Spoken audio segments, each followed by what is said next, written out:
What would you do if the person who saved your child's life was standing 20 feet away and you didn't even know his name? Now imagine discovering that your own company had known it for 3 years and had quietly paid him to disappear. That's the impossible night one billionaire mother is about to live through. 2 hours earlier, none of it seemed possible because as far as anyone in that ballroom knew, her daughter would never walk again. She ran, not stumbled, not shuffled, ran, gripping nothing, bare feet slapping cold marble, a 7-year-old girl who hadn't taken 10 unassisted steps in 3 years, suddenly sprinting like her whole life depended on the next 10 seconds. Somewhere behind her, a microphone kept broadcasting a sentence nobody in that ballroom would ever remember the end of, because 300 people had just watched something they couldn't explain. And explanations, it turns out, are a lot harder to come by than miracles. The Regency Grand glowed gold that night, the way it always did for the Bright Futures Gala. Chandeliers threw warm light across round tables dressed in white linen. A dozen jazz trio played something soft near the bar. A dozen children in wheelchairs and leg braces laughed together like the whole evening had been built just for them, which, in a way, it had. Vivian Hale stood at the podium in a charcoal suit cut so sharp it looked less like clothing and more like armor. At 34, she was the kind of woman whose name made investors sit up straighter in their chairs. She'd built Hale Neural Systems out of a garage in Redwood Point into a company that engineered prosthetic limbs guided by thought alone. She ran every room the same way she ran her company, with total, practiced control. Her only jewelry was her late mother's watch, worn loose on her wrist she kept pressing her thumb against whenever the room got too quiet. "Every child," she said into the microphone, her voice even and rehearsed, "deserves the chance to run again." She had no idea, standing there under the chandelier light, how completely that sentence was about to come true, or how little say she'd have in how it happened. Near the edge of the stage, in a pale blue wheelchair that had become, over 3 years, less a piece of equipment than a second skin, sat Vivian's daughter, Nora. She'd needed it ever since the fire, when a fall during the rescue left her with a spinal injury no specialist in the city could fully explain. Some weeks she had feeling in her legs, some weeks she didn't. Every doctor Vivian consulted used the same careful, uncertain word, incomplete. 7 years old, round-faced, watchful in a way most children weren't, Nora kept her small hands buried in her jacket pockets, one fist curled tight around a scrap of fabric she never let anyone see. She wasn't watching her mother give the speech, she was watching wrists, every adult who passed close enough. Her eyes dropped there first, quick and quiet, like she was hunting for something she'd misplaced long ago and never stopped looking for. Outside, past the tall windows framing the ballroom, the valet lot sat under a wash of sodium streetlight. A dark SUV had its hood propped open, and underneath it, a man in a faded blue flannel worked with the unhurried patience of someone who trusted machines more than microphones. Daniel Reyes was 38, built the way men get built from a lifetime of using their hands instead of talking with them. Every few minutes, without seeming to notice, he tugged his left sleeve down past his wrist. His son, Ethan, 10 years old, stood beside him, passing wrenches like it was the most natural job in the world. "Dad," Ethan said, wiping grease onto the knee of his jeans, "how come you never wear short sleeves, not even in July?" Daniel gave him the short kind of smile that ends a conversation before it starts, and tugged the sleeve down another half-inch. Some habits, he'd learned, were a good deal easier to keep than to explain. Back inside, Vivian reached the line she'd rehearsed a dozen times in the mirror that morning. Every child deserves the chance to run again, and never finished it. Below the stage, Nora shoved her wheelchair sideways so hard the wheel cracked against a chair leg, sending two nearby guests jumping in their seats. Then she stood, not braced against an armrest, not wobbling the way 3 years of physical therapy notes said she should. She simply rose the plain, ordinary way any child rises from a chair and ran straight for the glass doors, straight for the stranger kneeling beside somebody else's car. Daniel looked up just as she reached him. His hand moved on pure reflex, yanking the sleeve down to hide what was underneath. He was half a second too late. Nora grabbed his wrist with both small hands, right over the raised, faded line of scar tissue, and said the sentence that would end everyone's carefully arranged evening. "I remember this." Vivian's mouth was still open around the word again. No sound came out of it. The microphone hung forgotten at her side, while 300 guests turned, one table at a time, to see what had frozen their host mid-sentence. Nora didn't let go. She held on to that scar the way a person holds the one solid railing on a staircase in the dark, staring up at a man she had, by every official record in her mother's possession, never once met in her life. And Daniel, who had spent 3 years perfecting the quiet art of being forgotten, stood frozen under the streetlight, a little girl's small hands wrapped around the one part of himself he had never stopped hiding. Tucked deep in Nora's jacket pocket, forgotten for the moment, sat a scrap of scorched checkered fabric. Anyone who looked closely enough would have noticed it matched the sleeve Daniel kept pulling down, thread for thread, scorch mark for scorch mark.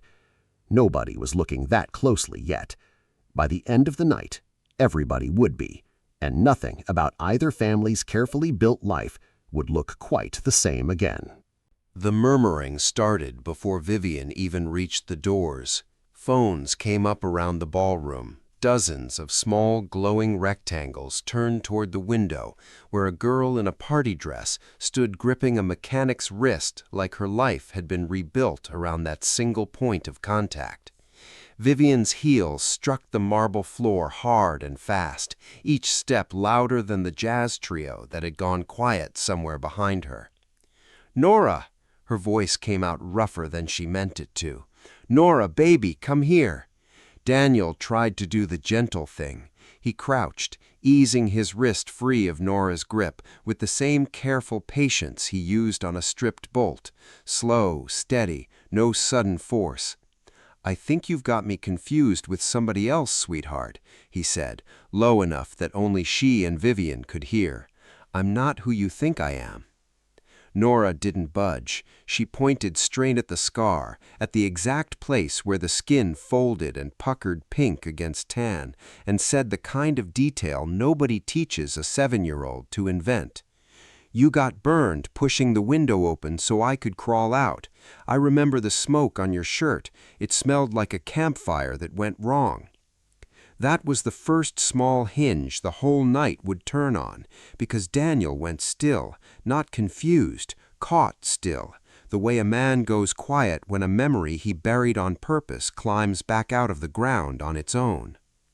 Nora reached into her jacket pocket and pulled out the scrap of scorched checkered fabric she'd carried for 3 years, soft at the edges now from 1,000 nights of being turned over in small hands.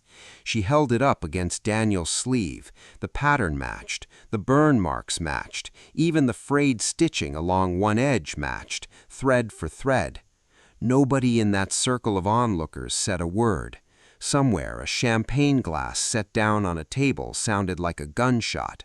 A waiter froze mid-step, a tray of shrimp cocktail balanced on one palm. Even the jazz trio, 3 songs into their set, let the last note die without starting the next. Vivian arrived close enough to see it too, and something in her chest folded in on itself, because she was back in Redwood Point 3 years earlier without meaning to be, smoke rolling black across the ceiling, wood cracking somewhere above like ice giving way on a lake, and a pair of strangers' arms lifting her daughter through a window seconds before the roof came down. She remembered screaming a name into the smoke that didn't belong to anyone standing there. She'd remembered paramedics telling her gently that whoever had carried Nora out had already vanished into the crowd of neighbors on the lawn before anyone thought to ask his name. She'd never seen that stranger's face. She'd spent 3 years wondering if she'd imagined the whole thing out of guilt and grief, the way people sometimes build a hero out of a memory too painful to leave empty. She hadn't imagined it. He was standing 6 feet away from her, holding a wrench. "I remember pulling you out," finally, his voice dropping so low it barely carried. I figured it wasn't my place to go looking. Figured I was just somebody who happened to be there." Nora wasn't finished. While the adults talked in careful half-sentences, she'd slipped her mother's phone from the podium table where it had been left behind, and now she turned the screen around for both of them to see a screenshot she'd saved from a post Vivian had written and quietly deleted 3 years ago, looking for the anonymous hero who saved my daughter from the fire. Daniel's face went the color of ash. He nearly said something. His mouth opened. He swallowed it back down.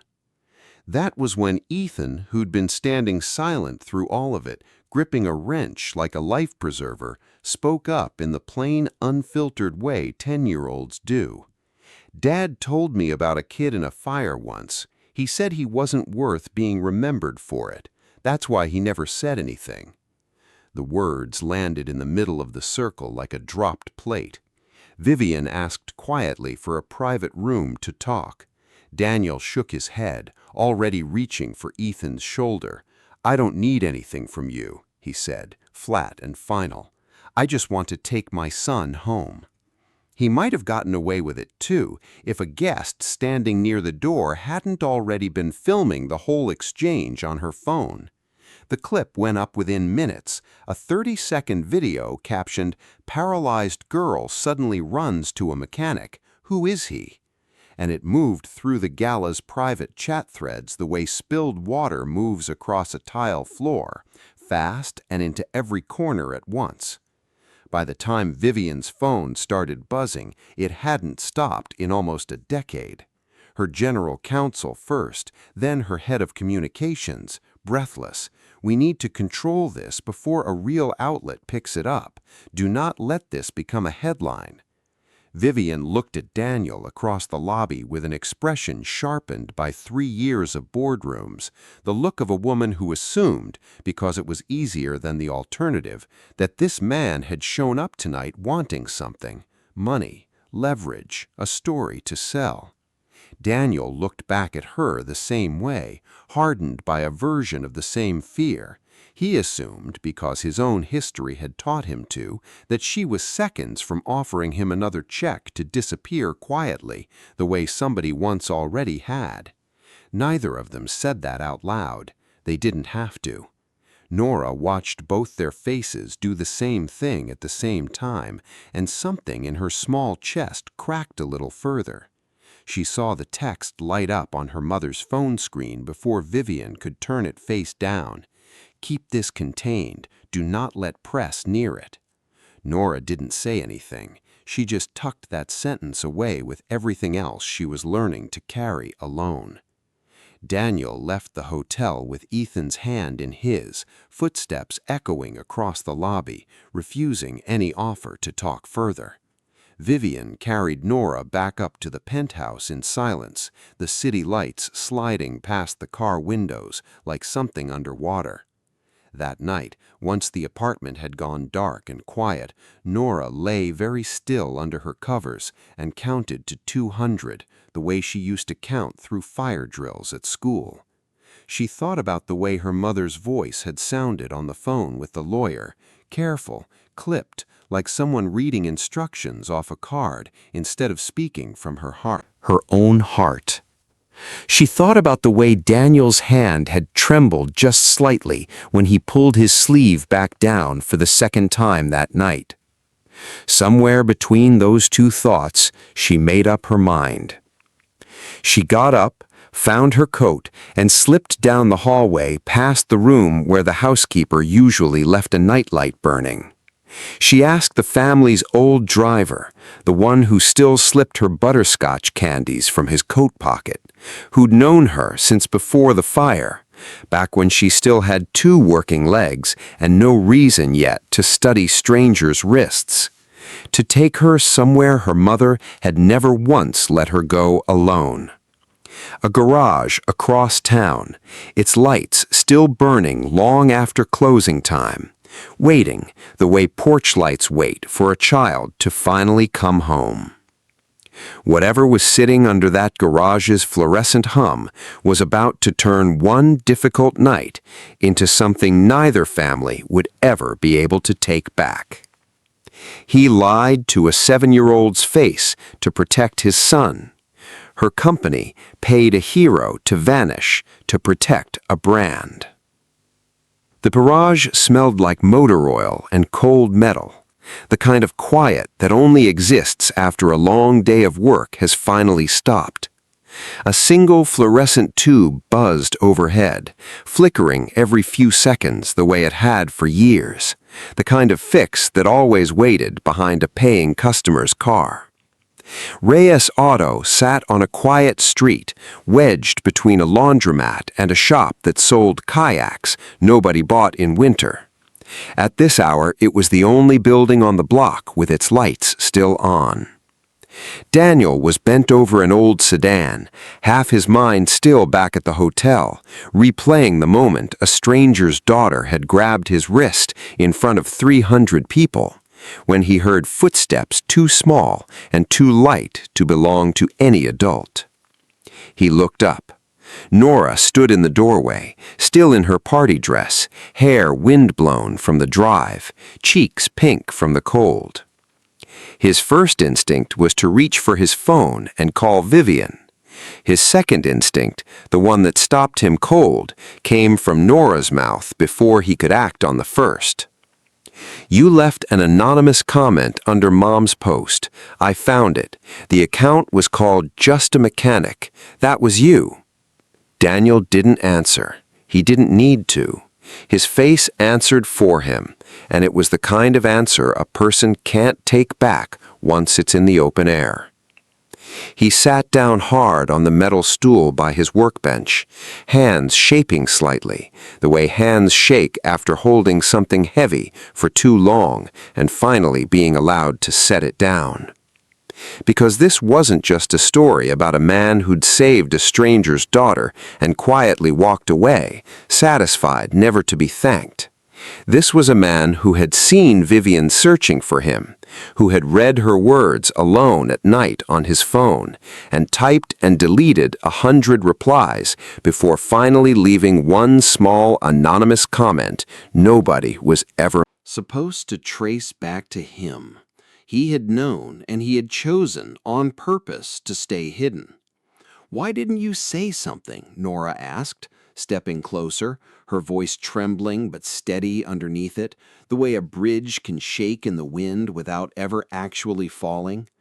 "I remembered you. I remember this." She touched the scar on his wrist again, gentler this time. Daniel told her the truth, finally, in the plain, unpolished way he told everything. He'd been driving past that house 3 years ago on his way home from a late shift, radio low, thinking about nothing more complicated than what to make Ethan for dinner. Then he saw the smoke, thick and wrong-colored against the porch light, then flames climbing along the far wall, then heard a child crying somewhere inside, a house that wasn't his own. He didn't think. He never thought in moments like that. Thinking was a luxury for later, for people who got to walk away afterward and sit with what they'd done. He went in on instinct, got burned badly across the wrist and shoulder, pulling the window frame apart with his bare hands, and remembered in pieces, handing a small girl through the gap, telling her to run toward the neighbors on the lawn. After that, the night went soft at the edges, the way a photograph left too long in the sun goes soft. He blacked out somewhere between the yard and the ambulance. When he woke up 2 days later, bandages up to his elbow, his memory of that night was already smoke itself, thin, shifting, impossible to hold on to with any certainty. By the time he was well enough to think clearly, he'd convinced himself he had no right to step forward and claim a moment that felt, in the fog of his own recovery, like it might belong to somebody else entirely, a better man, maybe, a man who deserved to be thanked for it. So I disappeared, he said, figured it was cleaner that way for everybody. That was when Ethan appeared in the doorway behind Nora. He'd followed her out of worry the moment he noticed his father's truck missing from the driveway, and he said one sentence that would crack the whole night wide open. Dad kept something. He hid it under the floor. He told me it was a memory he wasn't allowed to talk about. Daniel went very still. Then slowly, like a man opening a door he'd nailed shut on purpose, he knelt beside his workbench and pried up a loose floorboard. Underneath sat a small rusted metal box. Inside wasn't money or anything a person might expect. Inside was a child's charm bracelet, its links warped and blackened at one end, and a single sheet of paper folded into quarters so many times the creases had gone soft as cloth. The handwriting was shaky, clearly written by someone lying in a hospital bed with an IV taped to the back of his hand. If you're still out there, live a good life. Don't go looking for a stranger. Nora stared at the bracelet a long moment before she recognized it, the one she'd been wearing the night of the fire, the one everyone assumed had melted somewhere in the wreckage along with half the house. Her fingers hovered over it, but didn't touch it, the way a person hesitates before touching something that feels all at once too important to be real. Then Nora produced one more piece of evidence, something she'd found buried in her mother's laptop files while nobody was watching. A scanned contract, 3 years old, titled Relocation and Confidentiality Assistance, bearing Daniel's signature at the bottom in blue ink. Daniel looked at it for a long moment before he spoke again, his voice gone rough and low. 2 men in suits came to see me at St. Agnes before I was even off the pain medication, said they represented your family, never once said your name. I didn't know it was you until tonight, only that the last name on the paperwork was Hale. He looked down at the contract like it weighed more than paper should, told me real polite that if I ever came forward publicly, they'd have people start asking questions about a grieving single father with no wife and a house that had nearly burned down around his kid. Never said the word threat, didn't have to. He shook his head. I don't even know if they could have actually done anything to Ethan. Family court doesn't move that fast or that easy, not even for people with money. But I didn't have a lawyer who could have told me that. All I had was a dead wife, a 10-year-old, and 2 men who sounded very sure of themselves. So I signed. I took the money. I disappeared. Not for myself, for him. His silence had never really been about shame over what he'd done. It was about terror of what he might lose by claiming it. A man who had already buried a wife knew exactly how quickly a family could be taken apart by forces bigger than himself. And when 2 strangers offered him an easy way to protect the one person he had left, disappearing felt less like cowardice and more like the only kind of love he still had the power to give.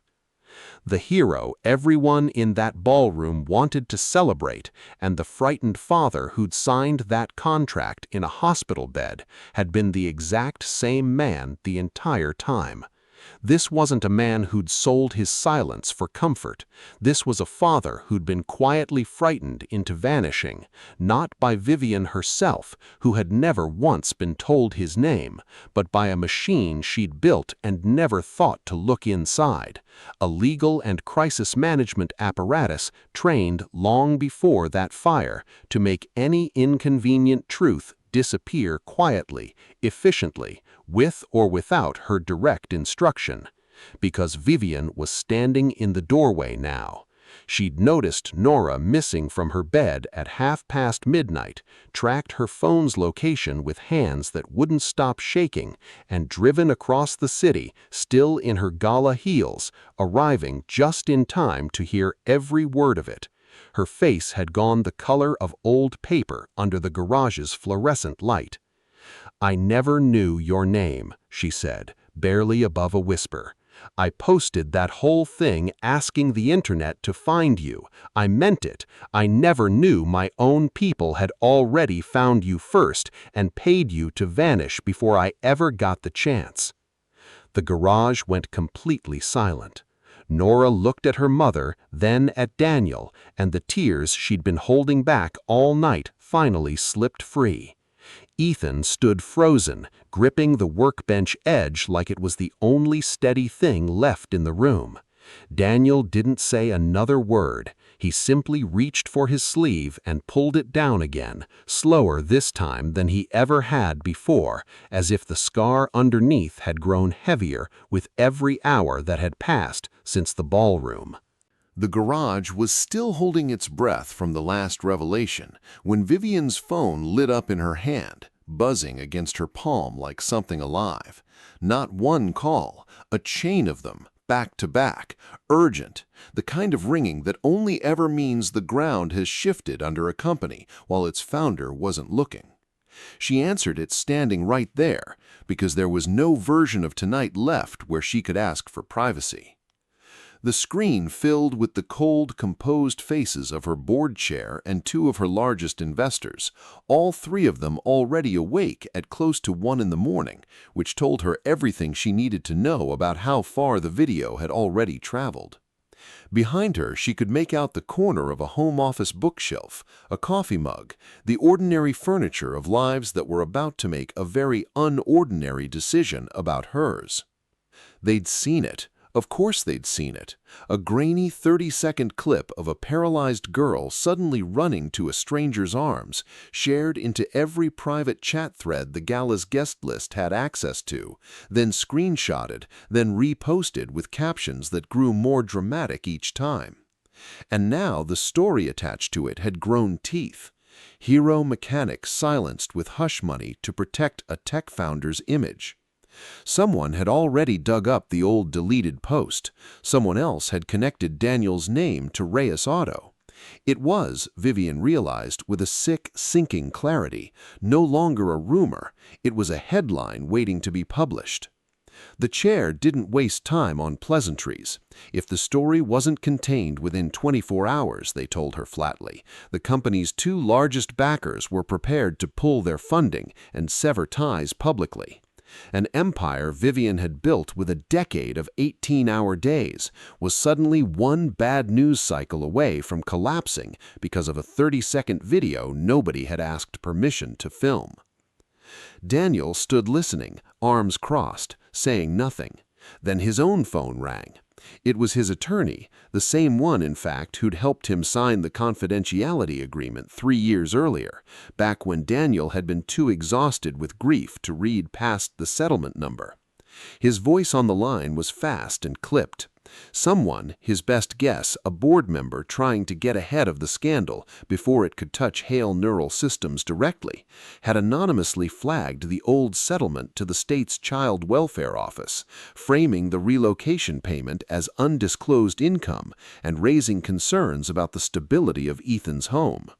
It wasn't really about Ethan at all. It was about making Daniel look less like a wronged father and more like a man who'd already been paid once to disappear and might be angling for a second payday, discrediting him before he could say another word to a reporter. The inquiry itself was only preliminary, the attorney said. Any anonymous tip gets logged and looked into. That part was routine. But routine from a caseworker's mouth and routine from inside Daniel's chest were two very different-sized words, and there was still a real chance of a supervised check-in period while it got sorted. For the first time since Nora grabbed his wrist under the streetlight, real fear moved across Daniel's face. Not fear of poverty, not fear of judgment, but the old familiar fear of losing his son a second time to a system with more power than he had. He'd felt this fear once before in a hospital hallway 3 years ago, when a caseworker had asked routine questions about a recently widowed father raising a boy alone. He had promised himself right there in that hallway that he would never again let paperwork decide who got to keep his family together. Now here it was again, dressed in different letterhead, knocking on the same door. Ethan, still holding the wrench he'd carried in from the truck without noticing, looked up at his father with the particular quiet of a child who understands more than the adults around him wish he did. Nora watched all of it happen at once. She watched her mother's hand tremble around the phone during the board call. She watched Daniel go pale reading a text from his lawyer. And something inside her, already stretched thin from a night no 7-year-old should have had to carry alone, finally gave way. "I wish I died in that fire," she said, the words breaking apart halfway through, "instead of watching everybody be this scared because of me." The garage went utterly silent. It was the rawest, most devastating thing anyone in that room had heard all night. Heavier than the scar, heavier than the contract, heavier than any threat a lawyer or a board member could make. A child who had once been paralyzed, who had spent 3 years learning to walk again one careful step at a time, was standing in a mechanic's garage wishing she had never survived at all, if surviving meant watching the grown-ups around her come apart like this. For 3 years, Nora had carried a secret no adult had ever asked her to carry. The quiet, crushing sense that being alive, being rescued, being loved by 2 families now colliding in one small garage had somehow become a debt she owed everyone around her. What sounded for one terrible second like a child wishing herself away was really the opposite. A small person so full of love for both her mother and the man who'd saved her that she would rather disappear than watch either of them break because of something she never chose to happen. She wasn't asking to die. She was asking, in the only language a 7-year-old has for something that big, for it to stop being the reason the people she loved were afraid. Vivian dropped to her knees right there on the concrete floor, gala dress and all, and reached for her daughter with both hands. For one long moment, she couldn't speak. What broke inside her wasn't the board call or the threat to her company or even the video traveling faster than she could contain it. It was the sudden, complete understanding that she had never personally threatened anyone and that this was somehow worse, not better. 3 years ago, in the fog of nearly losing her daughter, she had told her team exactly one thing: handle it, protect us, whatever it takes. She had never once asked what handling it looked like. She had never wondered why her own search for the anonymous hero had turned up nothing her lawyers hadn't already quietly buried. She had built a company and a life on the principle that if she simply trusted her people to protect the family name, she never had to know the cost of that protection herself. Standing in that garage now, gala-dressed dark with grime at the knees, she finally understood. Not knowing had never made her innocent, it had only made the silence more efficient. And that same efficient, obedient machine, the one she had built to protect her without ever asking it to explain itself, had just turned around and gone looking for a way to protect her again, this time by trying to bury Daniel a second time before he could speak. Warren stood to lose both his garage and his son, that is, Daniel stood to lose both his garage and his son. Vivian stood to lose the company she had built from nothing. And Nora, the one child either family had gone to any length to protect, was the one standing in the middle of it all, quietly wishing she could disappear so that everyone else could go back to being safe. Nobody moved for a long moment. The fluorescent light kept its steady buzz overhead, indifferent to everything unraveling beneath it. Ethan reached over without a word and took Nora's hand, the way you'd steady someone standing too close to a ledge. And somewhere in that stillness, both parents, the billionaire and the mechanic, the woman who ran boardrooms and the man who ran an engine bay, looked at each other for the first time all night, not as adversaries, but as two people who had each, in their own separate and desperate way, been trying to keep their child safe from a world that kept finding new ways to threaten them. The only question left standing in that garage was whether either of them still had the courage to choose truth over control, now that the cost of silence had finally come all the way home. Daniel didn't look at Vivian when he finally spoke. He looked at Nora, still crying quietly against her mother's shoulder, and his voice came out low and rough, each word set down carefully, like a tool returned to its exact place on a workbench. "I took that money 3 years ago because I was scared of losing my son," he said. "And now, because I took it, I'm about to lose him anyway. You see that? The silence didn't protect anybody. It just delayed the damage and let it grow bigger in the dark." Vivian knelt on the concrete floor of a garage for the first time in her adult life, charcoal suit ruined, and she didn't try to fix her posture or smooth her voice into something more composed. She let it stay broken. "I was wrong. I was afraid of losing the company, afraid of being seen as the mother who let her daughter almost die in a fire while she was 3 states away closing a funding round. Afraid the whole story I'd built about myself, capable, in control, untouchable, would fall apart in public the moment people learned how close I'd come to losing everything that actually mattered. So I stayed quiet, and I used your fear of losing Ethan to protect my own fear of losing everything else. I'm sorry, I don't know how to make that smaller than it is, so I won't try." She looked down at her hands, still trembling slightly, and added, quieter now, almost to herself, "I told myself for 3 years I was protecting Nora by not stirring up the past. I never once asked her if that's what she actually needed." Daniel wasn't ready to accept it yet, and he didn't pretend otherwise. He shook his head slowly.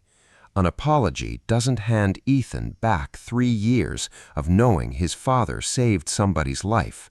It doesn't hand your daughter back a childhood where she didn't have to guard a secret all by herself. It was Ethan, quiet all night, who finally closed the distance neither adult seemed able to cross.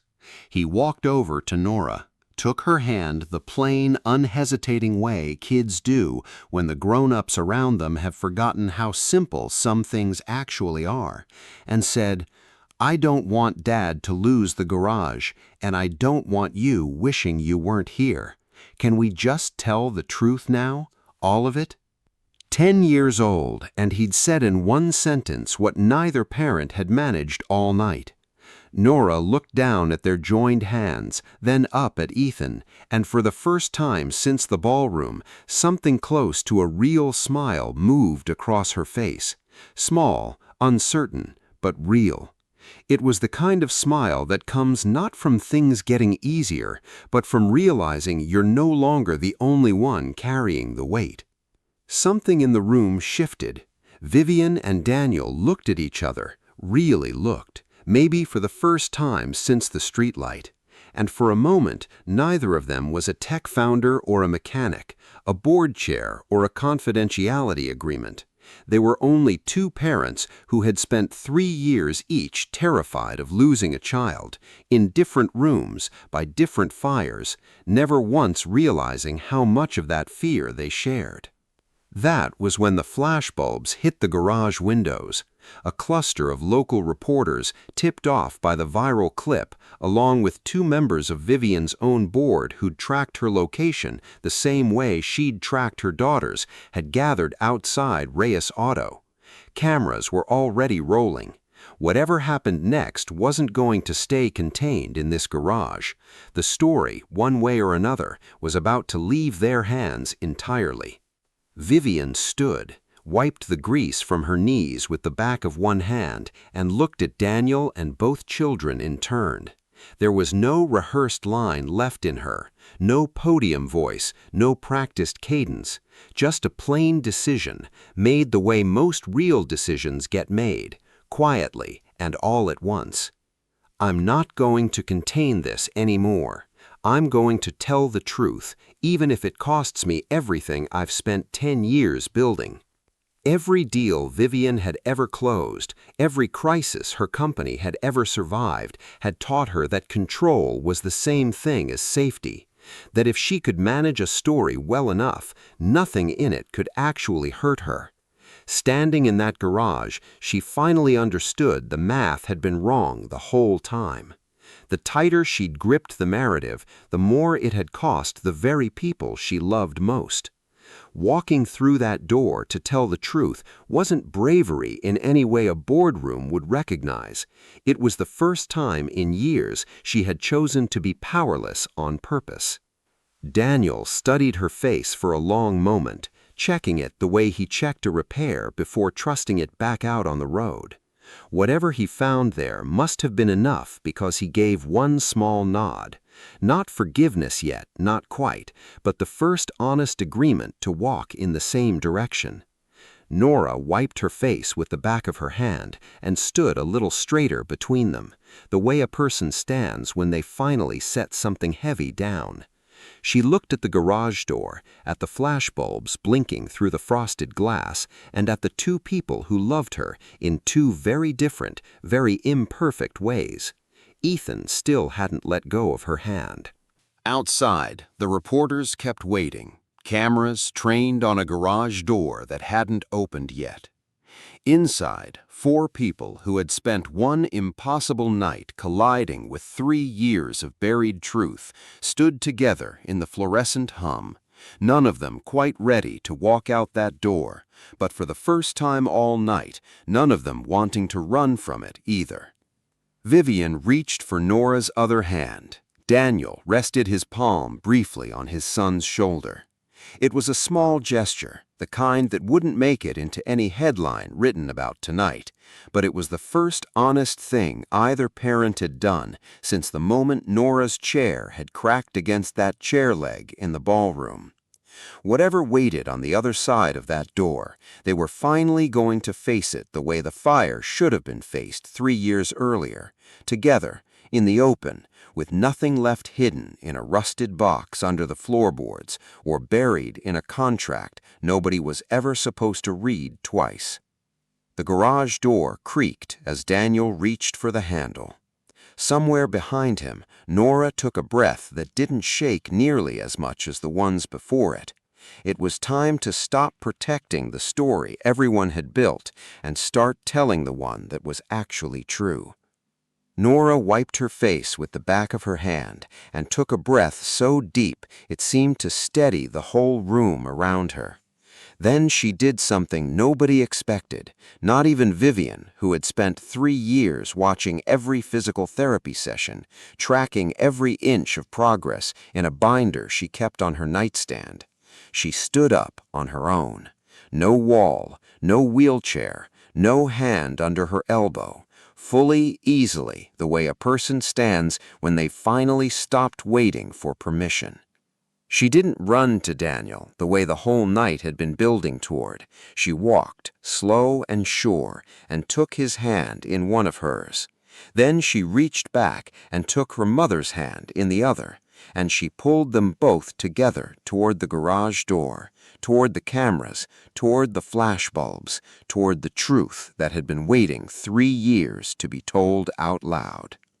Nora stepped in front of the reporters first, still in her rumpled party dress, chin up, voice steadier than anyone in that garage had any right to expect from a 7-year-old. "This is the man who saved me the night of the fire. His name is Daniel Reyes, and this is my mom. Nobody has to be quiet or scared about me anymore." Every twist before this one, the scarred wrist, the hidden contract, the board's ultimatum, the custody inquiry, had only led here. The video that started the whole night had simply been the spark. The contract had been the kindling. The board call and the fear of losing Ethan had been the fire catching fully alight. But it was this moment, a child once told she might never walk again, standing steady on her own 2 feet, holding the hands of both the man who saved her and the mother who almost let fear cost her everything, that burned brightest of all. And it was the one moment nobody in that garage would ever be able to take back or quietly bury again.